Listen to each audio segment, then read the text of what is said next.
Assalomu alaykum, hurmatli nafaqaxo'rlar, aziz kanalimiz kuzatuvchilari va o'z haq-huquqlarini bilishga intilayotgan barcha yurtdoshlar. Bugungi videoda men sizlarga pensiyangizga qo'shib berilishi shart bo'lgan 3 million so'm miqdoridagi mablag'ni qanday qilib qo'lga kiritish yo'llarini, shuningdek, yashirincha qabul qilingan va ko'pchilikka ma'lum bo'lmagan bir muhim qaror tafsilotlarini fosh etaman. Ha, aynan fosh etaman, chunki bu ma'lumotlar ko'pchilikdan yashirib kelinmoqda. Bu qaror yillar davomida sizdan yashirib kelindi. Uning mavjudligini hatto ko'pchilik pensiya jamg'armasi xodimlari ham to'liq anglab yetmaydi yoki anglashni istamaydi. Ammo bugun men uning pardasini ochaman va bu pullarni olish uchun nima qilishingiz kerakligini birma-bir batafsil tushuntirib beraman. Ko'plab nafaqaxo'rlar o'zlarining qo'lida allaqachon turishi kerak bo'lgan, oilasi va o'zining moddiy ehtiyojlariga sarflashi mumkin bo'lgan katta miqdordagi mablag' haqida hatto shubha ham qilishmaydi. Bu esa afsuski haqiqat. Sizning haqqingiz bo'lgan pulni kimdir sizdan yashirib kelayotgan bo'lsa, bunga qanday chidash mumkin? Azizlarim, eslaysizmi, yillar davomida siz bu davlat uchun, bu jamiyat uchun qancha mehnat qildingiz? O'sha og'ir yillarda, sovuq kunlarda, issiq oftobda sizlar vatan taraqqiyoti uchun ter topdingiz. Kimdir zavodda temir eritib, temirchilik qildi, o'pkasiga ziyon yetkazadigan sharoitlarda ishladi. Kimdir dalada dehqonchilik qilib, nonimizni yetishtirdi. Qo'llari qavariq bo'lib, peshonasi kuyib mehnat qildi. Kimdir maktabda bolalarga ilm berdi. Minglab shogirdlar tarbiyaladi, ularni hayotga tayyorladi. Kimdir shifoxonada insonlar hayotini saqlab qoldi. Kechasi kunduzi bedor bo'lib yugurdi. Har biringizning peshona teringiz, har biringizning halol mehnatingiz bu kunlarning poydevori bo'ldi. Bugungi avlodning osida hayotining garovi bo'ldi. Sizlarning farzandlaringiz, nabiralaringiz bugun sizning yillar davomida to'kkan mehnatingiz, qilgan qurbonliklaringiz samaralaridan bahramand bo'lmoqdalar. Ular yorug' kelajakda yashashayotgan bo'lsa, bu avvalo sizning xizmatingizdir. Ammo mana endi savol tugiladi. Adolat qani? Shu qadar ko'p yillar davomida 30, 40, hatto 50 yillab tinimsiz mehnat qilgan insonning bugungi pensiyasi, afsuski, ko'pchilik hollarda ro'zg'orni zo'rga tebratishga yetadi, xolos. Ba'zida esa hattoki eng zarur dorilarni sotib olishga, shifokorga ko'rinishga ham yetmaydi. Bu qanday adolat bo'ldi? Butun umr mehnatingiz bilan, halol ter bilan oilangizni boqib, davlatning rivojiga hissa qo'shgan bo'lsangiz, qariyalik gashtini surish o'rniga har bir tiyinni hisoblab, bolalar va nabiralar oldida xijolat chekib yashashga majbur bo'lish. Bu sizga nisbatan adolatsizlik emasmi? Bu sizning mehnatingiz qadriga yetmaslik emasmi? Sizning mehnatingizga yillar davomida berilgan bahoning pastligi, davlatning sizga bo'lgan g'amxo'rligi ko'rsatkichining yetarli emasligi sizning dilingizni ranjitmaydimi? Ko'pchiligingiz hozir ham farzandlaringizga yuk bo'lmaslik uchun jon-jahdingiz bilan harakat qilasiz. Hattoki kichik nabiralaringizga bir shirinlik olib berishga ham imkoniyatingiz cheklangan. Boshqalar singari sayohat qilish, dam olish, o'zingizni erkin his qilish sizning orzungiz bo'lib qolmoqda. Bu sizning aybingizmi? Yo'q, aslo. Bu tizimdagi jiddiy kamchilik, davlatning o'z fuqarolariga bo'lgan munosabatdagi e'tiborsizlik. Menga aytingchi, necha yildan beri pensiyadasiz va pensiyaga chiqqaningizdan keyin eng og'ir vaziyatlarda qanday qilib kun kechirasiz? Qanday qilib yillar davomida o'zingizni asragansiz? Sizning mehnatingiz qadrini kim belgiladi va nega u bu qadar past baholandi? Iltimos, o'z tajribangizni, fikrlaringizni va hayotingizdagi shu kabi adolatsizliklarga duch kelgan vaziyatlarni izohlarda yozib qoldiring. Sizning hikoyalaringiz biz uchun juda muhim, chunki bu orqali biz birgalikda bu muammoni yanada chuqurroq anglaymiz va sizning ovozingizni yuqoriga, tegishli idoralarga yetkazamiz. Birgalikda harakat qilsak, adolatni qaror toptirishimiz mumkin. Aziz do'stlar, ushbu mavzu juda muhim va dolzarb bo'lib, har bir nafaqaxo'rning hayotiga bevosita taalluqlidir. Shunday ekan, qonunchilikdagi eng so'nggi o'zgarishlardan, sizning huquqlaringizni himoya qiluvchi yangiliklardan, pensiya ta'minotidagi yashirin imkoniyatlardan xabardor bo'lib borish uchun kanalimizga obuna bo'lishni unutmang. Qo'ng'iroqcha tugmasini ham bosib qo'ying, toki sizning hayotingizga bevosita taalluqli bo'lgan muhim videolarni, maslahatlarni va tavsiyalarni o'tkazib yubormang. Chunki sizning pensiyangiz, sizning moddiy ahvolingiz va sizning farovonligingiz bizning doimiy e'tiborimizda. Biz sizning haqqingizni himoya qilishga bel bog'laganmiz. Keling, avvalroq pensiya tizimida vaziyat qanday bo'lganiga bir nazar solaylik, chunki bugungi muammolarning ildizlari 60 ga borib taqaladi. Ilgari pensiya hisoblashda asosiy e'tibor mehnat stajiga va o'rtacha ish haqiga qaratilgan edi. Har bir som, har bir kun staj katta ahamiyat kasb etardi. Ayniqsa, o'sha paytlardagi ish stajining davomiyligi va to'liq hujjatlashtirilishi juda muhim edi. Insonlar ko'pincha oz mehnat daftarchalarini ko'z qorachigidek asrashardi, chunki bu ularning kelajakdagi nafaqasining garovi edi. Ko'pchilik oz mehnati uchun munosib pensiya olishiga, keksaligida davlat tomonidan e'zozlanishiga ishonardi. Ular halol mehnat qilganlar, mamlakatga sadoqat bilan xizmat qilganlar va buning evaziga o'zlari ham, oilalari ham munosib hayot kechirishga haqli edilar. Biroq vaqt o'tishi bilan tizimda qandaydir bo'shliqlar paydo bo'la boshladi. Ba'zi qonunosti hujjatlar, turli ko'rsatmalar shunday chiqarildiki, ular o'sha umumiy qonunlarning ruhiga to'laqonli mos kelmas edi. Bu esa ba'zi hollarda insonlarning pensiya miqdori kutilganidan kamroq chiqishiga, ba'zilarining esa umuman pensiyaga chiqa olmasligiga sabab bo'ldi. Ayniqsa mehnat staji uzilgan, hujjatlari to'liq bo'lmagan yoki mehnat daftarchasida xatolar bo'lgan insonlar bu holatdan ko'proq jabr ko'rishardi. Ular o'z huquqlarini talab qila olmasdan, o'z mehnati uchun yetarli baho ololmasdan qolishdi. Ko'pchilik o'zining yillar davomida to'plagan ma'lumotlarni arxivlardan qidirib, hujjatlarni tiklashga urinishdi. Ammo bu jarayon ko'pincha murakkab, uzoq davom etardi va ko'pincha natijasiz yakunlanardi. Chunki byurokratiya degan devorni yorib o'tish oddiy fuqaro uchun juda qiyin edi. Siz ham shunday holatlarga duch kelganmisiz? Qancha vaqt va asabingizni yo'qotgansiz? Bugungi kunda ham vaziyat butunlay o'zgargan deb ayta olmaymiz. Aslida yangi qonunlar qabul qilinib, pensiya ta'minoti tizimini yanada adolatli qilishga intilish bor. Bu islohotlarning maqsadi yaxshi. Lekin iblis tafsilotlarda yashaydi deganlardek ba'zi bir yashirin, ko'zdan panada qolgan qarorlar yoki ularning noto'g'ri talqin qilinishi odatdagidek oddiy xalq, ya'ni siz aziz nafaqaxo'rlar zimmasiga tushmoqda. Hukumat qarorlari qabul qilinayotganda aslida xalqning manfaatini ko'zlash, ayniqsa jamiyatning eng himoyasiz qatlami bo'lgan keksa avlodni qo'llab-quvvatlash asosiy ustuvorlik bo'lishi kerak. Ammo amalda ba'zan shunday holatlar yuzaga keladiki, garchi qarorning maqsadlari ezgu bo'lsa ham, uning ijrosi yoki tushuntirilishi jarayonida muammolar kelib chiqadi. Bu esa odamlar orasida norozilikni keltirib chiqaradi, davlatga bo'lgan ishonchni pasaytiradi. Bugun biz aynan shunday bir yashirin qaror haqida gaplashamiz. Bu qarorning mazmuni shuki, u ma'lum bir shartlar asosida pensiya hisoblashda qo'shimcha mablag'larni hisobga olishni nazarda tutadi. Bu haqda davlat televideniyesida keng yoritilmagan, gazetalarda bosh sahifalarda yozilmagan, oddiy fuqarolar uchun tushunarli tilda tushuntirilmagan. Nega? Chunki bu qo'shimcha to'lovlar avvalambor davlat budjetidan amalga oshiriladi va har bir qo'shimcha to'lov byurokratik jarayonlarni, mas'uliyatni o'z ichiga oladi. Davlatning asosiy maqsadi har doim ham jamg'armalarni tejash bo'lib kelgan, lekin bu tejash insonlarning qonuniy huquqlari hisobiga bo'lishi aslo mumkin emas. Bu tejash sizning yillar davomidagi mehnatingizga tupurish bilan barobar emasmi? Sizning mehnatingiz, sizning sabr-toqatingiz, sizning hayotingiz davomida bergan hissangiz shunday arzon baholanishi kerakmi? Shu savol meni doim qiynaydi.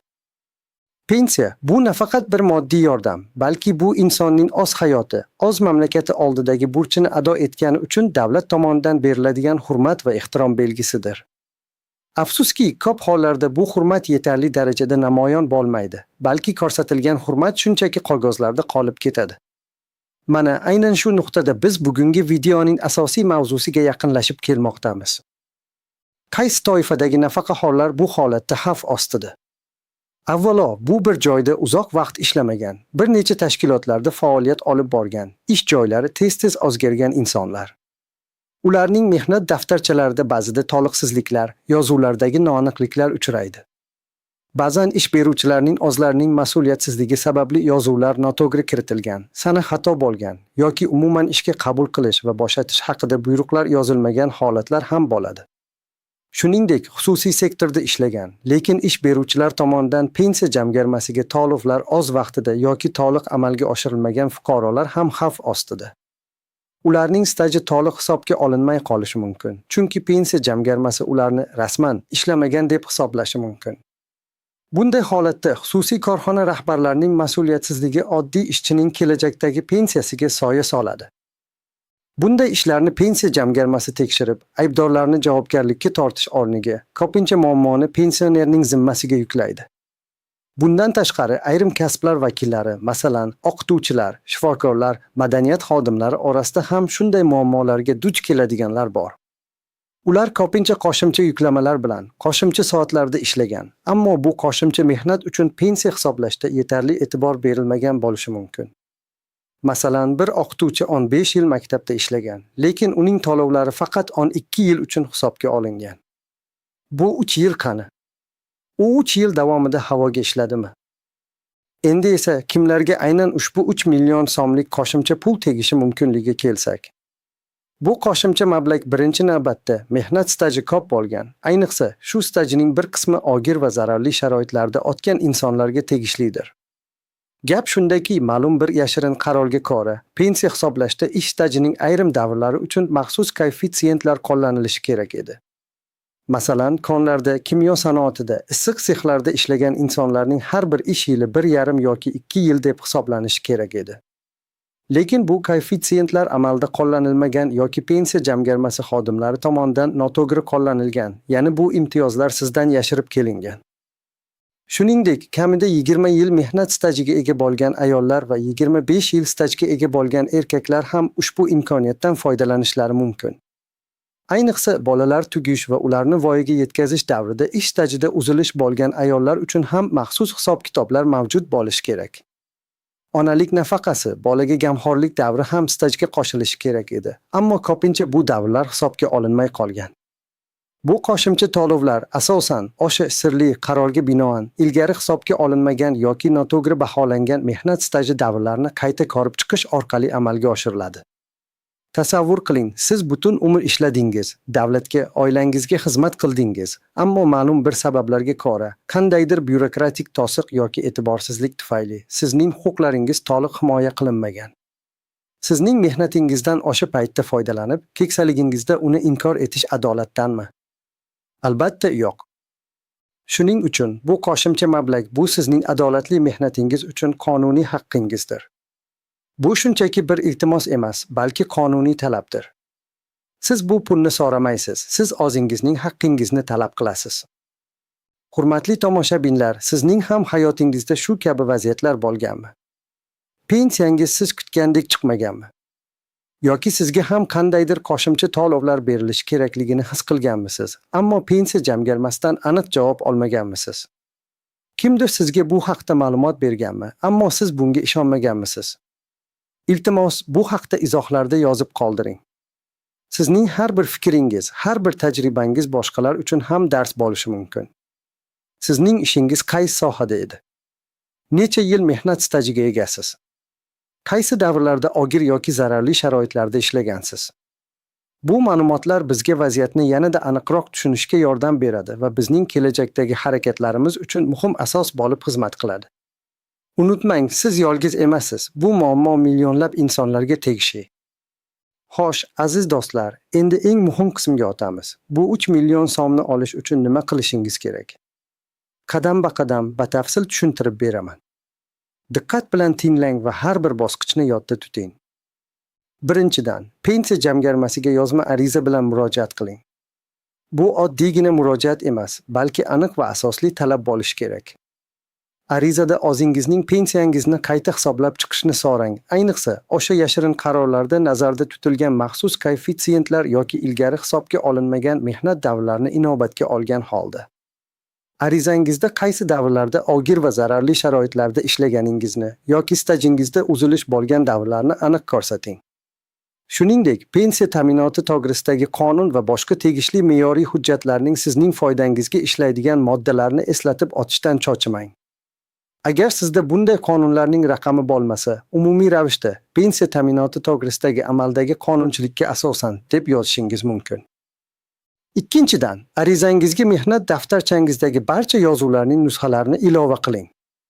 Agar mavjud bo'lsa, o'sha davrdagi ish joyingizdan olgan ma'lumotnomalaringizni, arxiv hujjatlaringizni, ish haqqi to'g'risidagi ma'lumotlarni, hatto kichik bir ma'lumotnoma bo'lsa ham, ularning barchasini ko'rsating. Agar sizda mehnat daftarchasidagi yozuvlarga oid shubhalar bo'lsa yoki ular to'liq bo'lmasa, avvalo eski ish joyingizdan, agar mavjud bo'lsa, yoki tegishli arxivdan ma'lumotnoma olishga harakat qiling. Masalan, viloyat arxiviga borib, o'sha yillardagi korxona hujjatlarini ko'rishingiz mumkin. Bu juda muhim, chunki sizning har bir hujjatlashingiz sizning pozitsiyangizni mustahkamlaydi va pensiya jamg'armasi xodimlariga sizning ishingizni e'tiborsiz qoldirishga imkon bermaydi. Qanchalik ko'p hujjat bo'lsa, sizning g'alaba qozonish imkoniyatingiz shunchalik yuqori bo'ladi. Hujjatlarning har bir nusxasini tasdiqlashni unutmang. Uchinchidan, agar pensiya jamg'armasi xodimlari sizning arizangizga salbiy javob bersa, ya'ni sizga qo'shimcha pensiya berishdan bosh tortsa yoki vaziyatni chozib, turli bahonalar qilsa, ularning javobini yozma shaklda talab qiling. Bu javobda ular sizga nega qo'shimcha pensiya berilmasligini aniq, asosli va qonunlarga tayangan holda tushuntirishlari shart. Og'zaki javoblarga aslo ishonmang. Har doim yozma dalillar talab qiling, chunki og'zaki va'dalar yoki rad javoblari keyinchalik hech qanday yuridik kuchga ega bo'lmaydi. Yozma javobni olish sizning keyingi qadamlaringiz uchun asos bo'ladi. To'rtinchidan, pensiya jamg'armasining javobidan qoniqmasangiz, yuqori turuvchi organlarga murojaat qiling. Bu Moliya vazirligi huzuridagi byudjetdan tashqari pensiya jamg'armasining respublika bo'limi bo'lishi mumkin. U yerga ham yozma ariza bilan avvalgi murojaatlaringiz va ularga berilgan javoblarning nusxalarini ilova qilgan holda murojaat qiling. Yuqori turuvchi organlar ko'pincha quyi bo'limlarning xatolarini tuzatishga majbur bo'ladi. Bu bosqichda ham sizning qonuniy haqqingizni isbotlash uchun barcha mavjud hujjatlarni taqdim etishingiz kerak. Bu yerda sizning sabr-toqatingiz va qat'iyatingiz sinovdan o'tadi. Beshinchidan, agar yuqori turuvchi organlardan ham adolat topa olmasangiz, sizning yagona va eng samarali yo'lingiz sudga murojaat qilishdir.